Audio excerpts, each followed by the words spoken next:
So do read my papers, that will make me really happy. So actually I did not know what I'm going to talk about. I thought since I'm addressing students, so I will basically talk about my understanding of diaspora. You know, what is diaspora, you know, and how we understand the Indian diaspora. You know. So the topic of my presentation is diaspora, concept and identities. So basically when we talk about diasporic identities, yes, we all have multiple identities, but the multiplicity of diasporic identities are a bit different from our multiplicity, you know. Diasporic, the core of diasporic identities itself draws from several places, you know. So, I mean, the core itself has got a mixed origin. So, the objective of this presentation is to introduce the concept of diaspora and situate them in the context of growing importance worldwide. The other objective is to understand the nature and formation of Indian diaspora. I have actually made, I made these presentation. I thought I would show it to you because there are some graphs also. The presentation had two sections, theoretical overview of diaspora and introduction to Indian diaspora. So now coming to what is a diaspora. So we know that it is etymologically a Greek origin, which is more than 2,500 years old. So, but then we also know that the initial interpretation came from the Jew dispersion, you know, which had a tragic connotation. And later on, even at the time of slave, migration of slave also, that tragic connotation continued.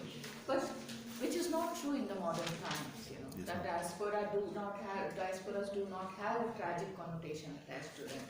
In today's world, diasporas have become vibrant transnational communities connected to both home and the host lands, manifesting complex identities and adding new dimensions to contemporary debates on economics, political system, national cultures and international relations. So you have to understand that when you talk about literature, that means something different. When we talk about economics, when we talk about literature, international relations, then diasporas are interpreted in a more concrete terms, what actually they are there, what they are contributing, which citizenship they have, how they are engaging with India, things like that. You know.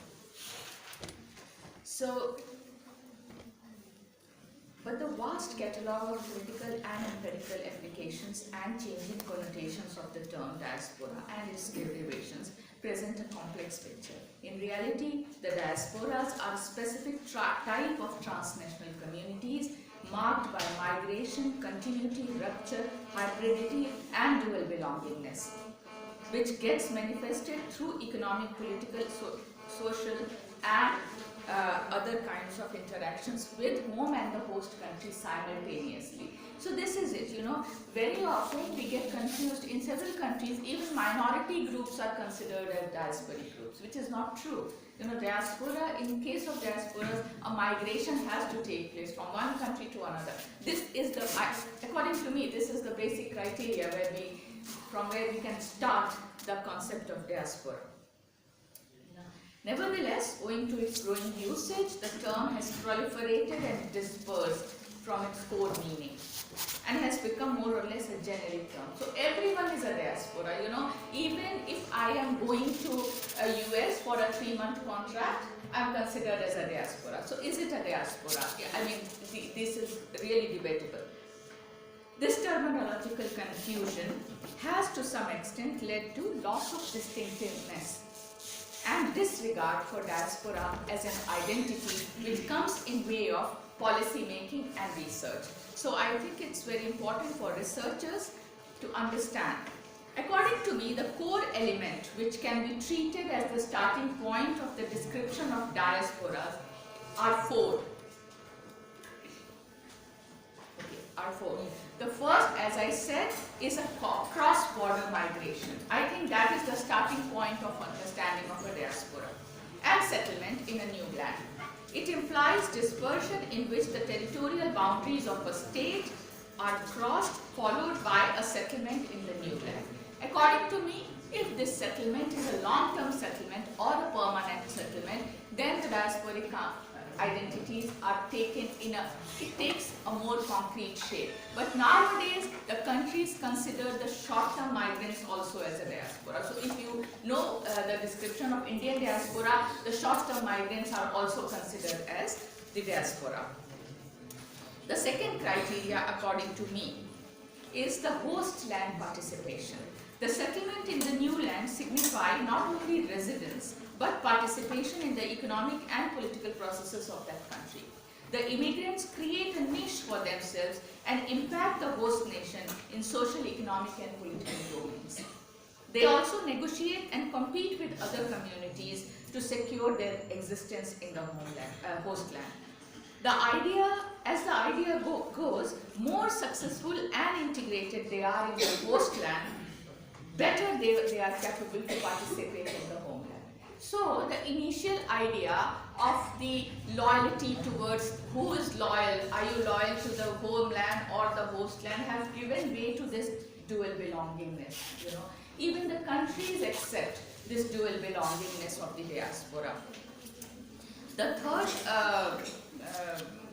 criteria, according to me, is the homeland consciousness.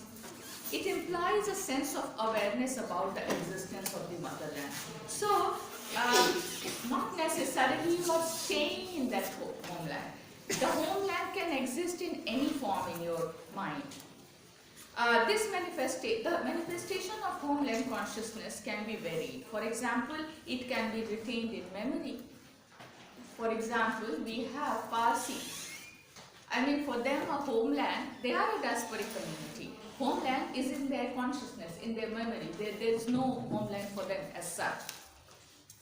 Or it can be recreated as a version of homeland similar to Little Indias that are created, So that is also a manifestation of homeland. Or they can exist in form of social, political and involvement through networks. So what happens is that if you talk to an Indo-American, he would not want to come back to India, but he would like to be connected with India. So that is also a manifestation of homeland. So and the third is, which is the most important, is the construction or recreation of a multinational self. So there is this identity which draws from the homeland as well the host land. So this is a multiple identity. Such identities are distinct, yet have points of merger at both ends and undergo changes as generations pass by. And that is why this diasporic identities are not product. It's a process. We are actually in a process of making, So these identities change with generations, The first generation have the homeland, Indian identity more stronger than the third generation, which has American identity as a strong, as a stronger content in his identity. So that's how these identities take place.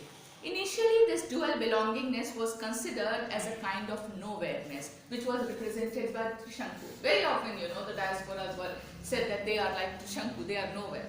But with the time, as the importance of diasporas grows and transnational connectivity increased, this nowhereness started to take root as dual belongingness, which is virtuous and something to be celebrated about. The entrenchment with the state of the in-between is the strength and adulation of the diasporas. It gives rise to very creative spaces and beautiful literature. So we have to understand, very often when the policy makers approach diasporic communities, they think they are Indians. They are not Indians. Please don't make them uncomfortable by thinking that they are Indians. They are diasporas who are actually also influenced by the local cultures, for example, when at the time of Singhi committee started making this,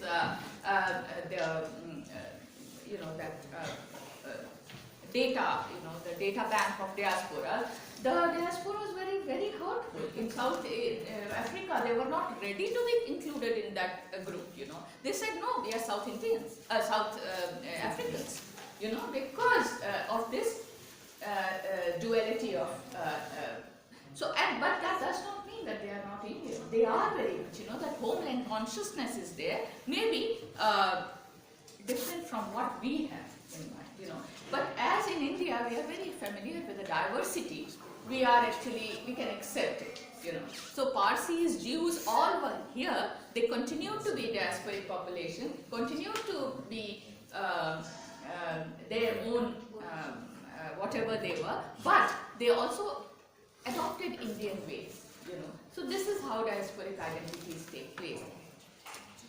In that sense, it's a process and not a project. Okay. But coming to Indian diaspora, it is a diverse set of people, we know that, but the Singhvi committee described every person who is moving out and who has an Indian origin is a diaspora. What actually I tried to do was to create this flow chart, you know, if you can see, of different groups of diaspora, you know. It is the old diaspora, the indenture period, and the new one. And what are the groups? You know, there were some government-sponsored old diasporas like indentured laborers, officers, and all. But there were some independent also. You know, they went independently during the British time also. And there is this group called in the new diaspora, which also includes students. You know that there is a huge. Large number of students are moving out of India now, and they have formed a very important section of the diaspora. Now, in this, I have actually tried to show the distribution of Indian diaspora: Asia, Americas, Africas, and Caribbean, Asia Pacific. Okay, so you can see the largest number is still Asia. You know why? Because of the Gulf countries. You know, all these short-term laborers are considered as diaspora by the government of India, and that is why the Asia has almost the 53% of the diasporic population. So actually, I would like to conclude now, and I would like to sum up that a clear understanding of the concept of diaspora is of immense significance for the researchers and policymakers, as it exposes them to the dual belongingness of this worldwide growing phenomena called the diaspora. At the same time, having good understanding of the diversities in the Indian diaspora can help us understand their idea of India as well as their expectations from the motherland. The heterogeneous categories and sections are to be treated and dealt with separately when it comes to policy making and opening avenues for India. Thank you. Thank you, Dr. Pandey, for raising so many issues. Diaspora is so diverse. You brought out many issues, how the South African diaspora reacted to the policy back home, how other diaspora react also. So this is so complex and diverse. Sorry for making you quickly complete the thing.